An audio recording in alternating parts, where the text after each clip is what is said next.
Sejam bem-vindos a mais um podcast da Escola de Comunicação aqui do Unifoa. Eu me chamo Ana Júlia, terceiro período da Escola de Comunicação. Eu sou a Júlia, sou do 8º período de Publicidade. E hoje nós estamos aqui com o Thiago Franklin, jornalista esportivo do Botafogo, o melhor time do mundo. Bem-vindo, Thiago. Gostei da última parte. É a parte que valoriza mais, né? É o melhor time do mundo. Pô, pra mim, acaba todos os outros. Fica só Botafogo. Eu também acho. Gente, seria por favor, que história. Não perderíamos. Não teríamos ontem a Chapecoense no caminho, entendeu? Podia jogar a gente contra a gente. Pô, não tinha outra camisa de outra cor, não? Verde, né? Mas quem escolheu foi o nosso professor flamenguista. Então é melhor verde do que vermelho. Então ele gosta do Palmeiras também? Não tem como ele gostar do Palmeiras. Mas foi uma péssima escolha. Eu também acho. Eu preferia preto não tô querendo muito olhar verde. Eu não tô gostando dessa planta aqui, entendeu? Sai, cancela. A gente não gostei da planta. Thiago, desculpa. Eu ia falar que o Flamengo também não tá muito feliz, mas... Não vamos falar disso não, né? Amigo, mas a gente... Vai melhorar, cara. Vai melhorar. Em nome de Jesus. Ai, até esqueci. Desculpa. Hoje você esteve aqui com a gente falando sobre o lado jornalista esportivo, como foi essa troca com os alunos e o que você trouxe para agregar para eles no mercado de trabalho, uma dica que você deixou para eles, assim, algo importante que você levou para eles, se você achar, isso eu achei bem interessante, eu queria que eles levassem para carreira mesmo, sabe? Eu acho interessante, Júlia, assim, da gente ter uma certeza de que a nossa profissão é necessária. Até um dos pontos que eu falei na palestra é a diferença do jornalista para o influenciador. Sim. Né? A nossa profissão ainda, mesmo que as pessoas, elas... não valorizem tanto como tem que ser valorizada, a gente tem que ter o respeito da profissão do jornalista, né? Então, é uma linha que eu questiono muito, porque a gente tem que ter o compromisso com a verdade, com a informação, e foi muito nessa linha também, né? E também de não desistir, né? Porque hoje é muito fácil você desistir, muito fácil você, na primeira adversidade, querer parar, de você não ter um brio maior como jornalista, e ainda você começa a ver algumas pessoas que não são da sua área ganhando mais, tendo mais repercussão, tendo mais nome, e você fala assim, pô, estudei pra caramba, fiquei 4 anos na faculdade e não vou conseguir. Uma hora chega. Uma hora chega, acho que eu sou um grande exemplo disso, que eu fiquei de 2009 a 2019 trabalhando sem ganhar dinheiro nenhum. Então, as coisas mudaram já com 2020. Então, não desistir. É você ter persistência e ser profissional. Acho que o principal ponto é você ser muito profissional, ser muito ético, saber que é uma profissão que você tem que ter ela como o seu norte.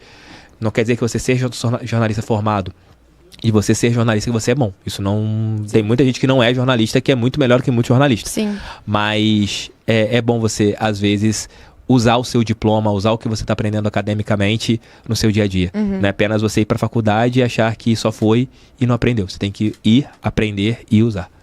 E como a gente falou, nosso time está numa fase ruim. Como você lida com isso? De falar nos vídeos... Esses altos e baixos do time, ter que entregar a informação pro torcedor, mas não transparecer aquele sentimento ou de raiva. Transparência. No pós-jogo, né? Principalmente, assim. Eu sou uma pessoa... tem muita gente que lucra, né, com as derrotas. Né? Até um ponto que me irrita bastante, né? Tem gente que eu só vejo alguns vídeos só após as derrotas. As pessoas, elas lucram com as derrotas. Sim. E uma das coisas que mais me irritam são as derrotas. É porque eu fico triste, eu vou entrar... Logo após, todos os jogos eu faço uma live pós-jogo. Então, a derrota, ela vai me nortear em relação ao que eu tô pra falar ali. Então, quando a gente perde um jogo, eu fico triste, cara. Assim, hoje já tem algumas ferramentas que você vai aprendendo. Espera uns 15 minutinhos pra tentar diminuir de 100% a raiva pra 80%. Mas só pra diminuir um pouquinho, né? Para não xingar tanto, né? Sim, xingo muito, mas não tanto. Mas é o cuidado, assim, que eu tenho que ter, mas a fase complica muito. Em relação, claro, a parte financeira, tem muita gente que acha, no meu caso, falo por mim, igual eu falei anteriormente, tem gente que lucra com isso. No meu caso, não. Pra mim é ruim, porque eu perco visualizações, você perde engajamento. Desmotiva o torcedor. Nossa, você vai ter seu torcedor que tá ali, o habitual, né? A galera que vê sempre. Mas aquela galera que só acompanha na boa fase, essa galera vai largar. Cara, eu falo por mim mesmo, assim. Às vezes, tem um jogo, uma derrota, que eu tenho vontade de não fazer live pós-jogo. De não consumir nada de Botafogo durante, sei lá, uma semana. Mas eu preciso consumir. Eu preciso apurar. Eu não tenho como respirar numa fase ruim. A fase ruim, eu tenho que cheirar a fase ruim e viver da fase ruim, da fase boa, entendeu? Que é meu trabalho. Além do clube que eu amo, é o meu trabalho. Então é aquela situação, aquela brincadeira que as pessoas fazem, né? Trabalhar com amor eu trabalho com o meu amor, que é o Botafogo. Meu primeiro amor foi o Botafogo, eu trabalho com o meu amor, que é o Botafogo, ali o tempo todo. Não tem como... Relacionamento tóxico, né? Às vezes. Bem tóxico, bem Às vezes, é Júlia, muito que tóxico. isso? Você quer dizer algo? Não, cara, eu sofro desse relacionamento com o Botafogo também. É Todos tóxico. nós. É muito tóxico. Entendeu? Eu sou do Assim, amor e eu só... Cara, o Botafogo ele não te dá um dia de paz, por exemplo. Você ganha um jogo, no dia seguinte você sabe que vai vir uma merda. Você sabe que vai acontecer alguma coisa. Sabe que vai chegar uma notícia ruim. Você não tem paz, cara. Literalmente, a gente não tem paz cobrindo o Botafogo. E por o meu caso, eu ser torcedor e ser jornalista e ter entradas no clube, cara, você fica sabendo de tudo que tá acontecendo. Então acho que você não foge da realidade. A realidade chega até você. Sim. Isso é muito complicado também. E as partes boas também são muito importantes, né? Sim. Como é que você lida com a euforia? Eu sei que 24... Eu ia... não Ai, tinha gente, como, não tem... Mas como você lidou ali? Eu lembro que você chegou a comentar em uma palestra também que 24 você ficou mais com o lado de torcedor, mas também o jornalista, você acha que em algum momento surgiu ali? Na final da Libertadores, o lado jornalista foi escanteio, foi de ralo. Não teve como, assim. Durante o jogo, eu estava numa área que era reservada para jornalistas. Eu falei, cara, se a Conmebol me punir, que me puna. Dane-se. Se eu ficar um ano sem poder ir num jogo da Conmebol, se eu sair daqui campeão da Libertadores, eu saio feliz. E claro, quando... Foi um momento muito único, não tem... Não, foi único, Quando assim, o Gregory foi expulso. Nossa. Não, quando o Gregory foi expulso... Eu acho que achei que ali a gente... Quando aconteceu, eu falei, meu Deus, acabou. Minha mãe, palmeirense, ela... Não, minha filha, calma, ainda dá, ainda dá. Quando acontece aquilo, acho que eu nunca contei isso publicamente. Eu peguei meu celular e falei assim, cara, eu vou embora. Caraca. Eu pensei assim, eu vou embora. Eu não vou ficar... E são pensamentos intrusivos que entram na gente. Essa foi a segunda vez que entrou isso na minha cabeça em um jogo. Vou contar a primeira vez qual foi e deu certo. Tomara que isso aconteça outras vezes na minha cabeça. Que quando a gente tem o Gregory expulso com 1 minuto, eu falei, cara, não é possível que eu gastei o que eu gastei, que eu tô aqui, que eu vi essa Libertadores de cabo a rabo. Eu fui em todos os jogos e meu sonho de vida vai acabar em 30 segundos. Não tem como. Pro Galo. Tem como, assim. E assim, pro Galo ainda, cara. Pro time que é mais fraco que o nosso. Uma final, cara, que tá... Nossa, é o título que eu sempre sonhei. Falei, caraca, eu vou embora. Falei, se o Galo fizer 1-0, eu vou embora. Aí vai passar 10, 15, 20 minutos, a gente faz o gol, faz 2-0. E nada pra gente é fácil, a gente toma gol logo no segundo tempo. E o segundo tempo do Atlético foi na minha frente. Eu tava exatamente onde que o Galo atacou. Vi todos os gols foram na minha frente. Foi exatamente A bola isso. na trave, então... Vi tudo ali, todos os lances na minha frente. Pênalti do Telles, o gol do Luiz Henrique, aquele gol que o lance que o Adrielson falha e o Vargas chuta, a última bola só o gol do Júnior Santos que foi do outro lado. Mas no lance que o Allan Kardec chuta, a bola passa aos 51 minutos. Aí na hora que o Júnior Santos faz o gol, cara, assim... Parece que eu tirei um peso da minha vida nas minhas costas, cara, assim. Parece... Sabe quando que você tem a maior emoção? Eu não sou pai, talvez eu não seja pai, mas eu imagino qual deve ser o sentimento de quem é pai e de quem é mãe. Que assim... Minha esposa nem esquenta quando eu falo isso, porque ela sabe que eu não vou mentir, não vou ser hipócrita. Foi a maior emoção da minha vida, cara. Foi a maior emoção da minha vida, que eu não sabia. Se eu chorava, se eu ria, se eu gritava, se eu pulava, se eu ficava olhando pro nada. Eu tive, assim, do gol do Júnior Santos até a hora que eu saio ali da área de imprensa pra ir acordar pro mundo pra trabalhar. E aí depois acontecem outras coisas, depois que eu conto pra vocês. Aquele, sei lá, 40 minutos. Eu não sei descrever o que tava no meu coração, na minha cabeça, que foi minha emoção ali, cara. Ele foi o melhor dia da minha vida, cara. Assim, Eu não sei, Eu chorei. Nossa, eu não tinha consegui reação. chorar. Não, eu eu chorei. Eu tava em família, então assim, eu vi meu pai de 72 anos, tipo, vendo o Botafogo sendo campeão da Pela Libertadores. primeira Não, é A loucura. minha sobrinha, a minha mãe, meus irmãos. Eu falei, caraca, eu tô no Newton Santos, eu fui na FanFest. Aham. Eu falei, caraca, cara, aconteceu. Uhum. Tipo, Não, e aconteceu de uma forma mágica. Não, e foi lindo, foi lindo. Não, e Parece eu que tudo tava- foi preparado pra aquilo acontecer. Foi da melhor forma E possível. eu tava... Prepare, Gregory. E eu tava exatamente assim, o Monumental é aqui, né? Aqui, colocar pra galera poder ver pela câmera. O Monumental é aqui. Eu tava na área de imprensa que era aqui. E a torcida do Botafogo, ela tava aqui. Aham. Então eu tava próximo à torcida do Botafogo. Então eu vi tudo. Eu vi a reação que eu tive. Eu olhava pra todo mundo, do lado tava todo mundo com a mesma reação que eu na hora que acontece a expulsão. Ficou todo mundo assim. E o jogo vai ficando igual, o Botafogo vai conseguindo jogar e a torcida começa a se animar. Começa a animar. E na hora que a gente é campeão, eu nunca vi um grito tão forte no estádio, cara. Eu nunca vi algo tão bonito na minha vida no estádio. Tava guardada há muito tempo. Cara, Literalmente. E por isso que eu falei, as sensações que eu tive, eu chorava e ria ao mesmo tempo. Assim, quando a gente recebe, eu até me emociono, cara. Quando a gente vai lá, os jogadores receberam aqui e tava de costas, né? O palco da Conmebol que tava virado pra tribuna de honra do estádio. Então você não viu os jogadores recebendo, você tinha um telão. Na hora que eu olhava pro telão e eu olhava pro campo e via, assim, as coisas acontecendo. Na hora que eu vi o troféu chegando na mão dos jogadores, eu falei, caraca, é meu sonho de vida, cara. Que eu pensei depois de 2023 que eu fosse morrer e não fosse o Botafogo sendo campeão da Libertadores. Também. E quando acontece 24, eu falo, caraca, valeu viver. Valeu viver tudo isso, cara. Valeu. Se eu morresse aqui agora, eu morria feliz da vida, assim. Eu morria o homem mais feliz do mundo ali. E foi marcando. Depois foi a festa do título, cara. Eu segurei o troféu no E meu... você foi, né?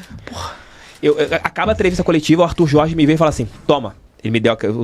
São 2 troféus, né? Tem um troféu, a roda, e tem um troféu que é o da Libertadores.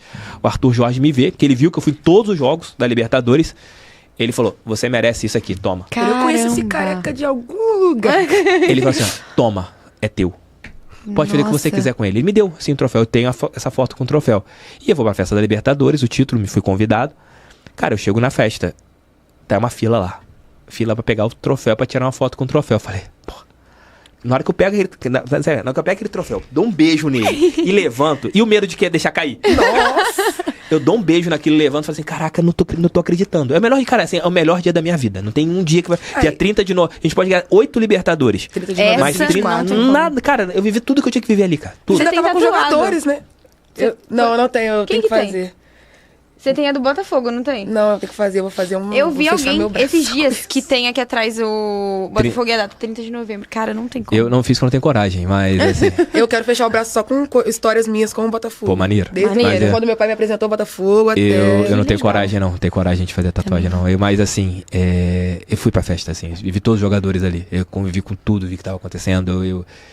Cara, eu curti, assim. Foi o dia que eu mais curti na minha vida, assim. Loucura. Imagina. Loucura. Não E tem deixa eu nada te que supera. perguntar, como foi o começo? Como foi entrar no Botafogo? Como foi, assim, dar início a essa carreira? Cara, provavelmente vocês eram crianças ainda, ou nem nascidas. Qual ano que foi? 2009. Eu tinha 2 anos. Então, Eu tinha 6. Então, vocês eram crianças, eu acertei, eram crianças. Cara, em 2009, por uma incrível coincidência da vida, eu trabalhava na TIM, era gerente de uma loja da TIM. E senta um cara na minha frente, esse cara conhecia... Não façam isso, jornalistas, porque você não era... Por não ser jornalista na época, então você faz coisas que você, depois de alguns anos, você não faz. Senta o cara na minha frente, e falou assim, você é botafoguense, Thiago? Eu falei, sou. Ih, o Michael Suel tá voltando... 2010. Eu lembro você contando isso. Falou assim, Michael Suel tá voltando pro Botafogo. Falei, sério? Tá aí, tá quase fechando já. Falei, pô, mas não vi isso em jornal nenhum. Ele, não, Pode confiar. pode confiar, eu sou amigo dele. Tá fechando aí, tá voltando. O presidente falou, com esse presidente também. Aí eu fui na comunidade do Botafogo no Orkut e falei, se Michael Suel não vier, podem me limbar da comunidade. Limbar seria excluir da comunidade. E eu postei isso, cara, o nego tudo me xingando. Mentiroso, uma semana depois, começo a ver a notícia. Michael Suel negocia com o Botafogo, volta do Botafogo. Aí nisso, me fez ser conhecido nessa comunidade. E as coisas começaram a acontecer, né? As pessoas queriam entender como que esse moleque lá de Volta Redonda teve essa informação. E pessoas do Botafogo começaram a entrar em contato comigo. Para saber como que eu descobri. E eu sou uma pessoa que eu sou muito bom de papo. Eu tenho muito bom relacionamento. Eu consigo me relacionar muito bem com qualquer pessoa. Sim. Seja do CEO de uma empresa ou seja da pessoa com o cargo mais baixo da empresa. Eu vou me relacionar do mesmo jeito e vou tratar do mesmo jeito. Isso foi muito importante para mim profissionalmente. Porque foi me abrindo portas no Botafogo. Sim. Fui começando a fazer amizade com um, fazer amizade com outro, fazer amizade com outro. E eu comecei a dar muitas informações. Acertava algumas, errava outras, porque eu não tinha o contato e o cuidado profissional que tinha que ter, né, como jornalista. Eu era influenciador ainda antes de ter a profissão de influenciador. Então eu tinha esse cuidado muito grande. Não tinha esse cuidado muito grande. Aí, em 2012, 2011, eu criei um blog. E meu blog estoura rapidamente. Pá, estoura muito. Aí eu começo a escrever as coisas no blog. Eu tenho vergonha de entrar no meu blog e ler a maneira que eu escrevia. Parecia um semi-analfabeto escrevendo. Textos horríveis lá, ridículos. Mas é o início, né? Mas, pô, me dá vergonha. Assim. Você dá uma vergonhazinha alheia de ler uns textinhos lá que você escreve lá. Pô, dá uma vergonhazinha bem alheia que eu fiz ali. Então, aí nisso passa esse período. Aí eu chego em 2014. 2014 para 2015 eu sou chamado para ir pro GE. Aí foi quando eu dei um start na minha carreira. Falei, cara, eu não posso ter um texto desse aqui no GE. Exato. É o principal blog do Brasil, o principal site do Brasil. Eu vou ser visto por muitas outras pessoas. E abro e fecho um parênteses.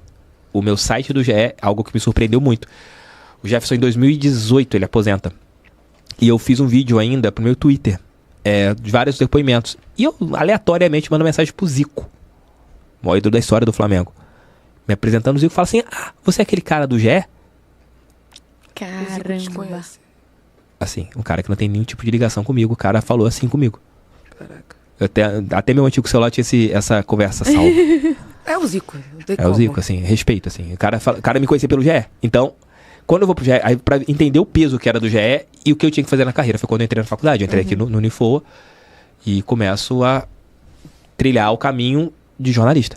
Mas em 2019 que as coisas realmente mudam, assim, pra mim. Que quando eu crio o canal do TF no YouTube, né, aí do nada o canal já chega em 1 ano e pouco a 100 mil inscritos, aí eu começo a viver disso, eu começo a criar o canal, aí nesse ano eu já crio o Arena, que é o meu segundo canal sobre Botafogo, em 2023 eu crio meu podcast, que é o Resenha, e tem outros planos já para outro canal que vai surgir nesse ano, com outras coisas. Então, mas tudo começou lá em 2009, cara, assim, tudo começa com um cara sentado na minha frente falando que o Michael Sewell ia chegar no Botafogo. Grande Michael Sewell. E assim, mas sempre foi um sonho meu ser jornalista. Eu sempre quis ser jornalista, mas pelas condições financeiras e a faculdade de jornalismo hoje é cara pra caramba. Imaginem isso no ano 2000, quando eu saio do ensino médio, antigo segundo grau, né, pra vocês do ensino médio. Quando eu me formo, eu passo na faculdade, que não era nem aqui, era outra, né, que tinha faculdade de jornalismo aqui na região. Passo em 5º lugar, se eu não me engano, mas meus pais não tinham condições de pagar a faculdade pra mim. E eu adiei meu sonho por 15 anos, né, de trabalhar com jornalismo, de entrar numa faculdade de jornalismo. Então... É mais um exemplo de persistência. Sim. E onde que a persistência ela consegue chegar, né? Sim. Foram 15 anos, mas foram 15 anos que você teve toda uma trajetória. Porque em 2024 você estava lá, entendeu? Então valeu a pena. Mas eu te falo, muitas das coisas que eu aprendi, talvez não tivesse sido bom pra mim, pra talvez ser o profissional que eu sou hoje, se eu tivesse me formado em 2020.